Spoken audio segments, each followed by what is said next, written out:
What's new, fathead?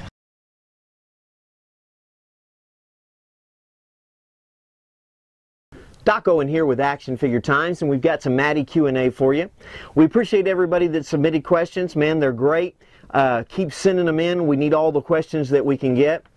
Now, here's our first question. I was delighted to learn about Mattel's sustainability policy with regard to its packaging.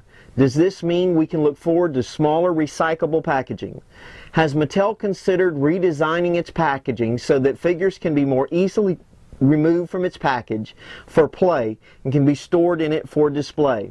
I'm thinking of the Japanese packages for things like Micro Man, where the back of the card can easily slide out of the blister once the tape is removed, and then slide back into the package afterwards for a shortage of for storage or display. This is their answer. Yes, we are constantly looking at ways to improve our packaging for both ease of use and to be sustainable. That's not an answer.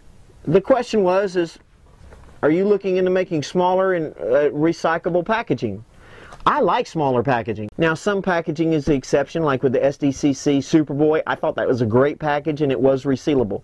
The other thing is if you make them resealable, we probably won't throw them away. You'll be recycling just from there.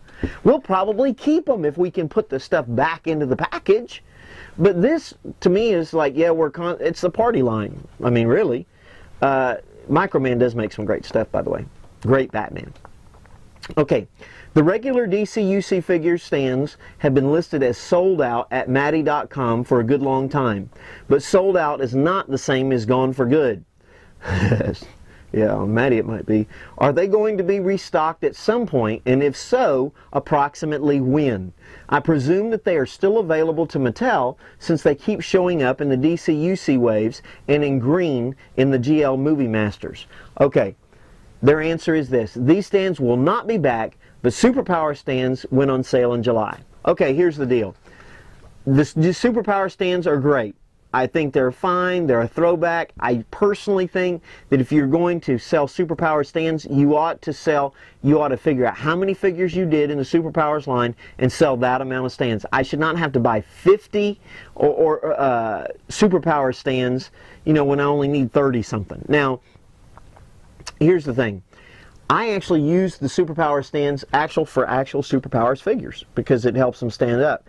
I don't like them for my regular figures. And in a sense, I'm not altogether cool with them. I like a stand that disappears. So I wish they'd have brought them back, not even in the blue or the green, but just a clear. But they're not coming back. But there are several good outlets out there if you wanted to buy some. Okay, number 3.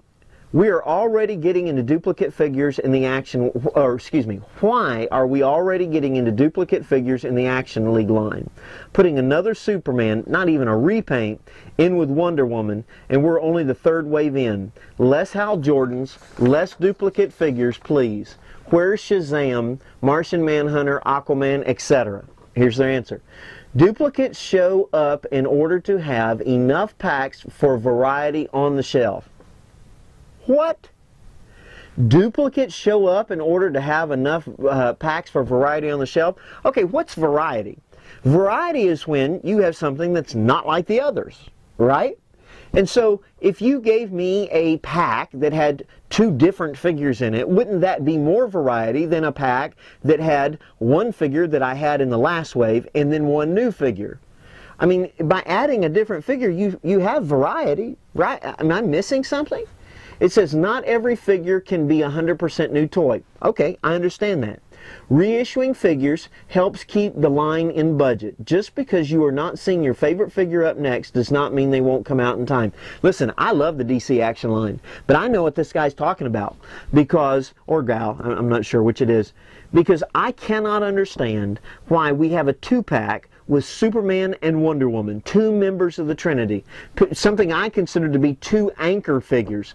Why wouldn't you put Wonder Woman, who is a brand new figure, why wouldn't you put her with someone else that people not necessarily buy? And the Superman, what about a Kingdom Come Superman?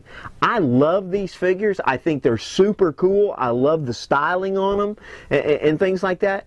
But to be honest with you, this is bogus. I get variety if you change the pack. Okay, and I understand that we got to keep things in budget and all that other stuff, and that's fine doing that, you know, wave 6. But when you're the third wave in, we shouldn't see actual identical figures. That's just me. Okay, number 4. Any chance of ever seeing carded, non-exclusive versions of the Wonder Twins? I would love to own them on single cards. Not likely. They were a SDCC item and therefore will not be releasing them in any other form at this time. I don't think it's at this time. I think it's ever. I mean, I guess, you know, stranger things have happened. But listen, I personally am not in favor of this, and I'm sorry for you that asked the question. I'm not trying to slam you, but I didn't get to go to SDCC, and so I had to buy this Wonder Twins pack. I wanted Gleek, so I bought it on eBay. I know some people actually bought it also on MattyCollector.com. I think they had it up there. The truth of the matter is that there's no point in having exclusives if they're not going to be exclusive. And if you don't have them, I would go ahead, and that's some of the best packaging ever. Wonder Twin powers, activate. Number 5. Since you're doing such a great job hooking us up with Super Friends style figures, is there a chance of getting an old school Scarecrow figure? This is their answer. It is always possible. We'd love to get an updated Bizarro as well in time. Honestly, I kind of like the Scarecrow figure that they have with the Select 3 sculpts. That was kind of cool. If he'd have been a little bit bulkier, he would have been in a little bit changing color scheme. He would have been real similar to the Super Friends, but I understand what you're saying. The truth of the matter is with Bizarro, my thing is they just released, or they're about to release, the Bizarro 2-pack with Faker from the Masters of the Universe. In fact, I think Entertainment Earth has it. You need to send us some dough. We just plugged it. I know it's going to be coming out at Toys R Us. Now, the thing is what would be a redone Bizarro? I kind of like the ones that they had out already, but that's just me. I kind of like the recessed color, not recessed, the duress color scheme and things like that. But I understand what you mean. It'd be nice, especially since we have all the other ones in the Superpowers. Well, this is our Matty collection, Matty answers for this month. Hope you've enjoyed them. This is Doc Owen with Action Figure Times. Make sure you subscribe. Also, make sure you tell all your friends about us, because when you do, it gives us more leverage with the toy company so that we can get you better reviews, more information more quickly, and we believe in getting you the best information possible. Thank you very much. This is Doc Owen reminding you to be extraordinary, and we'll see you next time.